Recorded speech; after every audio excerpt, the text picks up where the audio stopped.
Okay, we're live. Hey. Hello everyone. Thank you for joining us. If you could hear us. Oh, I see Diane is there. Hey Diane. It's awesome.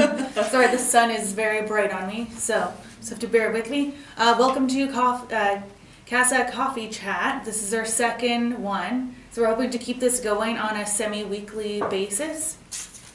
So use this space to connect with us the best you can. So you can comment and we will see your comments down below here.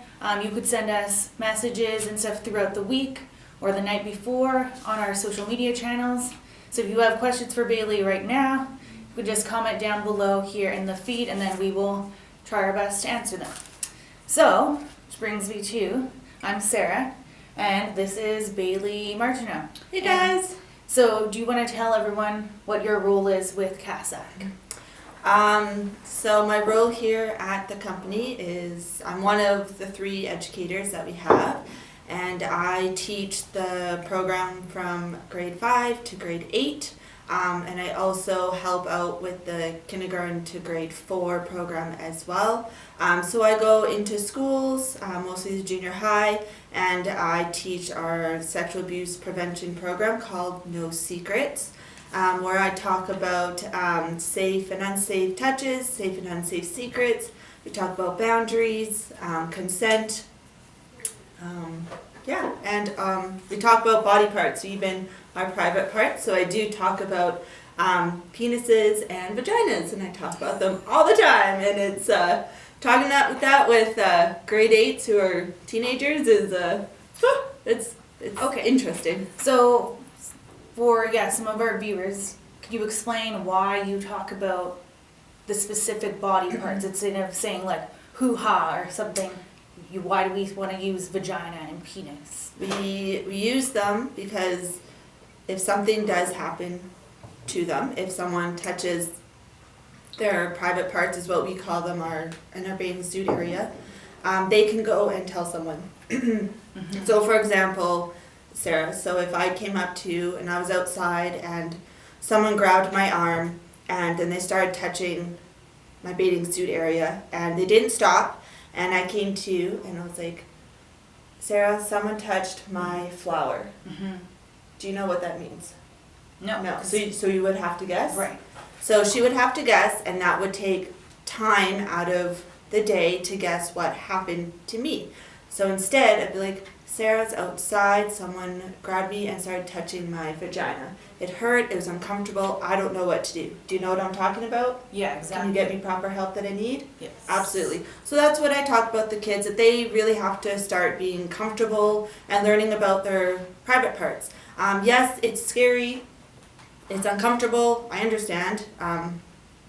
Of course, it's hard to talk about our private parts. You know, I'm 30 and it's still hard for me to say, penis and vagina, but when someone touches you in an unsafe spot, you have to learn how to say it, and we try to normalize it with the kids. So I play like these games with them. So I play the body part game. So like I ask them like, what is this? And they say eye, and say, how many eyes do you have? Do we all have the same eye color, eye shape? And they say no. And then I say, well, do you get upset by the person beside you that they have blue eyes but you have green? And the answer would be no, because we're all different and unique. And we go through all of them. And then at the end, I give them 2 that are kind of, you wouldn't think that they're private parts, but they are. So I ask them what this is, and it's their tummy, and on their tummy is their belly button. And then I tell them, or ask them a question, like, so when I came into the class, did I come up and touch all of your belly buttons? And they all either freeze and say, ew, no, that's gross and that's weird. And then I ask like, well, why didn't I touch your belly button? And I try to see if they can problem solve why I didn't do that. Mm-hmm. And so then I tell them at the end, your stomach and your belly button are part of your private parts. And then they're all like, wow, really didn't know that. And then same thing with these. These are lips. Mm-hmm. And then I asked them, did I come in today? Did I give you all a kiss? Did your teacher give you a kiss? And of course, it's the same reaction. No, ew, gross, that would be weird. Right? And I tell them again, like, your lips are private. And so then we go into a nice big discussion about our lips and kissing, right? So no one is allowed just to come up and give you a kiss.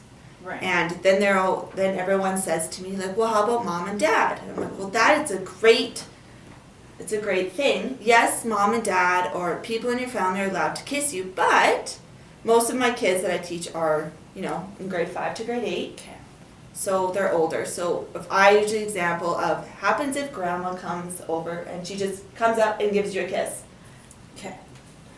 Most of us would maybe feel uncomfortable, and we don't want that. And so I tell the kids, I give them the power back. You are allowed to say no. It's okay to say no. No, thank you. And I give them choices, okay? So how about a high five instead, grandma? Or a pat on the back? Or maybe a hug? But we always have to ask and be respectful of other people's bodies. And so, we always have to say to mom and dad, can you please ask? And, it may make them upset. That's okay. But we all have to respect everyone's body. So then that goes into my body boundaries and all that kind of stuff. So, yeah. So it's a big topic that we go on. And so most classes we have some really good discussions and some classes don't. But, I just try to tell the kids that you're allowed to say no thank you to anyone giving you a hug or a kiss. Your body is your body and nobody else's. And I tell them that all the time. I tell them, like, repeat after me. My body is my body and nobody else's. So what about a high five?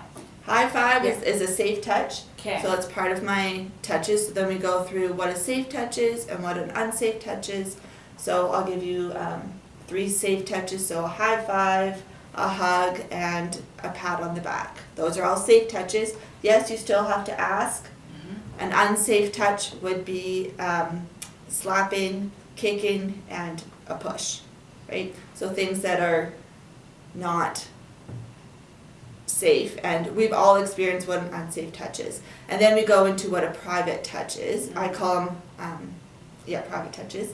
So that would be your bathing suit area. So your breasts, your penis, and your vagina, but your whole body is private. But the parts of your body that are covered up by your swimsuit, those are the parts of your body that no one should be touching because they're yours and yours only. Right. So, Bailey is the guest today, but there's also another guest who Bailey's going to bring over here. This is Rosie. So if everyone wants to say good morning to Rosie. Good morning, Rosie. Hey, So Rosie. I use Rosie in my program as well. I don't really use it for my grade 8s just because they're older. But if they want, I always ask. But mostly for my kindergartens up to grade 5, I use Rosie. So Rosie's my giraffe, and her name is short for respect because we talk about respect and what that means and respecting our bodies and our friends' bodies and everyone else's bodies. So she's wearing a swimsuit. I call it her bikini, and she's covering up her private parts because animals also have private parts. And then I laugh and say, haha, yes, I know that giraffes don't actually wear bathing suits, but in my program, Rosie's wearing it to help me with this. So then that's how we go into more of our body parts. So after I do our body parts of these, we go into this. So Sarah, would you do it with me? Yeah, Okay. absolutely. Can you say eyes, Eyes, lips, lips, breasts, breasts, belly button, belly button, vagina, vagina, eyes, eyes, lips, lips, belly button, belly button, penis. penis. Oh, was that hard? No, Was that scary? no, Were those bad words? no. Do you have those parts? Yeah. Yes. Body So parts. those are your body parts, and that's how I kind of introduce our body parts, and then we have a big discussion about it. And so Rosie is my animal that helps with that, and also we go around and everyone gets to give Rosie a safe touch, usually a high five or a gentle squeeze. Yeah. So cute. Or she. Yeah. She, he, Gender neutral. gender neutral. Okay. I think there is a question there. Okay. I'm going to ask this first question that someone sent in advance, and then we will get to that question down there. So, this is from a parent. My child is now at home with me 24/7 due to the pandemic. How do I talk to them about this situation without causing any kind of fear or mass like anxiety? And what do I tell them or not tell them? Okay, well, just always tell your child that. Just reassure them that they're safe and tell them that it's okay to be upset. Keep a regular routine with them. Limit exposure to the news and be a role model for them. It's important to show how you deal with stress so they can learn how to cope. Okay. What was the rest of the question? Okay. So yeah, how do I explain this situation to them and also like help them deal with it, cope with it? To explain the situation, just, for more of the older kids, just learn to be upfront with them. Sit down and just, the best you can, explain what's happening to them or what's happening to the world. You can't really sugarcoat this the best you can, but just reassure them that, make sure that you wash your hands as much as you can. You're safe, you're loved, and just try to stay inside as much as you can, but you're allowed to go outside and go for a walk with them. Have fun with them still. So, make sure you have some games and stuff at home to keep them. So make sure the routine is still down. I know if you're home all the time now with your kids, it's harder than ever. Keep a routine. Make sure that is sticks. Because if you don't have your routine, then I think your life is going to be more uphill than anything. Make sure you have a lot of rainy day activities. If you want some rainy activities, I have 2 sheets full of them here. So if you need any, I'm here for you.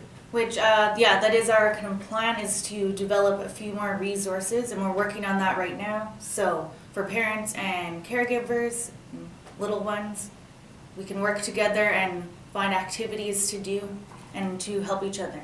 Let's see what else on here. Yeah, there's some information that we have from Alberta Health Services that talks about checking in with your child, encouraging them to ask questions, and what Bailey said there too.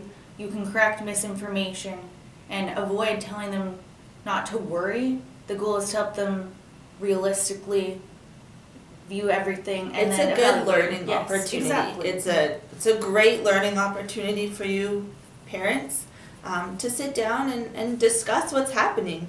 Then maybe you can learn as well with them. You can make an activity about it as well. That's pretty cool. You could do a little germ activity. I know when I was a preschool teacher, we did a lot of germ activities. So we did a spray germ activity where we had confetti and we had where it would just explode, and that's how someone sneezed, and showed the kids how a sneeze spreads. So if you really need to be visual with them, you could do some activities like that. And if you want to learn how to do that, you can always ask me and we can do it together. It's really fun. Yeah, when you said germ activity, I'm like, what? You're gonna have to elaborate on that one. We had made an actual germ out of felt and stuff, and we were the germ monster, and so we came in to the kids and we did a whole germ activity of someone sneezing and then how the sneeze or a handshake can spread germs, and then we washed our hands and showed with a black light their germs. So it was a really fun activity. It really showed them what germs are like. So if you really need a visual about this pandemic, you could do that with them.